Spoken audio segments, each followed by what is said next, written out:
अस्सलाम वालेकुम दोस्तों, उम्मीद है आप सब खैरियत से होंगे। तो किसी दोस्त ने सवाल किया था मेरे से कौन सी डिले सर्किट अच्छी होती है, टाइमिंग सर्किट जिसको भी कहते हैं अच्छी होती है, तो वो हमें बताएं तो हम आइंदा वही लगाएंगे। तो दोस्तों इस पर मैंने एक वीडियो बनाई है। दोस्तों हमारी वीडियो आखिर तक देखें, उससे ये होगा कि हमारी हर सही मालूमात आपको मिलती रहेगी। और लाइक करें, कमेंट करें, शेयर करें, सब्सक्राइब करें। दोस्तों सब्सक्राइब करने से ये होगा कि हमारी जो भी वीडियो अपलोड होगी वो आपको वक्त पर मिलती रहेगी और आपकी मालूमात में इजाफ़ा होता रहेगा। तो दोस्तों ये टाइमिंग सर्किट आप देख रहे हैं, दो दानी टाइमिंग सर्किट मेरी टेबल पर सामने पड़ी है।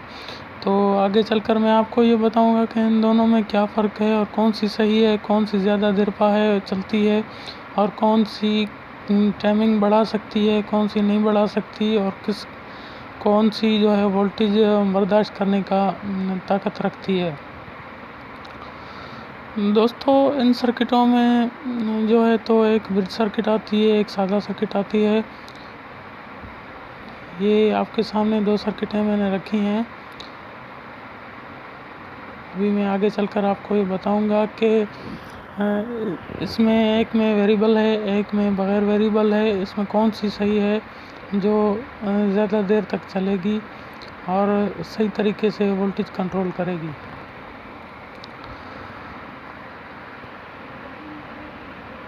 चलिए दोस्तों वीडियो शुरू करते हैं। दोस्तों ये एक सर्किट मैंने अभी उठाई, आप देख रहे हैं ये दो सर्किटें मेरे सामने पड़ी हैं और ये जो सर्किट मैं हाथ लगा रहा हूँ और ये सर्किट दूसरी जो मैंने अभी हाथ में उठाई।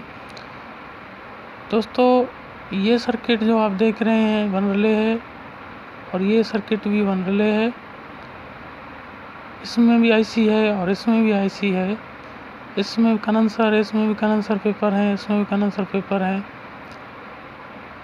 लेकिन इसमें वेरिएबल है, देख रहे हैं वेरिएबल, और इसमें वेरिएबल नहीं है। दोस्तों ये वेरिएबल की ख़ास बात ये होती है कि आप अपने हिसाब से इसकी टाइमिंग बढ़ा सकते हैं या कम कर सकते हैं। दोस्तों जिसमें वेरिएबल नहीं होता उसमें टाइमिंग कम या ज़्यादा नहीं होती, वो कंपनी के माफिक होती है। ये 12 वोल्ट के कनेक्शन है इसमें और इसमें भी 12 वोल्ट के कनेक्शन है। जो 12 वोल्ट इसको मिलेंगे ये सर्किट ऑन होगी और टाइमिंग काम करेगी इसकी।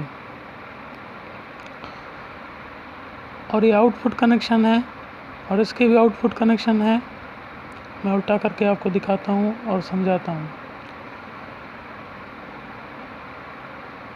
दोस्तों ये कनेक्शन और ये कनेक्शन आप देख रहे हैं, ये ज़्यादातर फालतू होते हैं और ये कनेक्शन काम करते हैं। दोस्तों ये जो है मेन स्टेबलाइज़र से आउट निकलता है, जो यहाँ पर हम लगाते हैं और इसकी भी यहाँ पर लगाते हैं। बीच में जो होता है मेन रिले का होता है, यहाँ पर आउट लगाते हैं और यहाँ पर सॉकेट वाला कनेक्शन लगाएंगे। जो बाहर सॉकेट में जाएगा वही कनेक्शन जो है दूसरी तरफ लगाएंगे।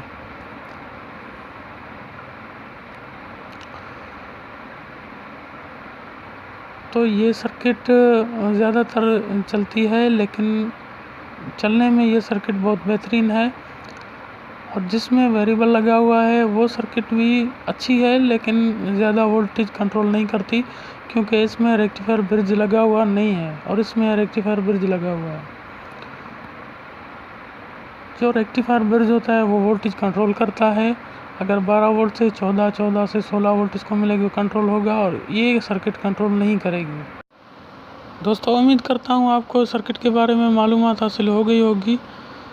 तो नेक्स्ट वीडियो में इंशाल्लाह मैं आपको ऑन ऑफ बटन के बारे में बताऊंगा जो स्टेबलाइज़र में लगते हैं। ये आप देख रहे हैं, इसके बारे में नेक्स्ट वीडियो बनाऊंगा।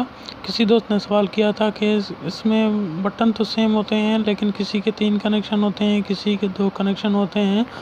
तो नेक्स्ट वीडियो मैं इस बारे में बनाऊंगा। तो उम्मीद करता हूँ हमारी वीडियो आपको बहुत पसंद आई होगी। इंशाल्लाह नेक्स्ट वीडियो में आपके साथ मिलेंगे। दुआ में याद रखिए। तब तक के लिए इजाज़त दीजिए। अल्लाह हाफ़िज़।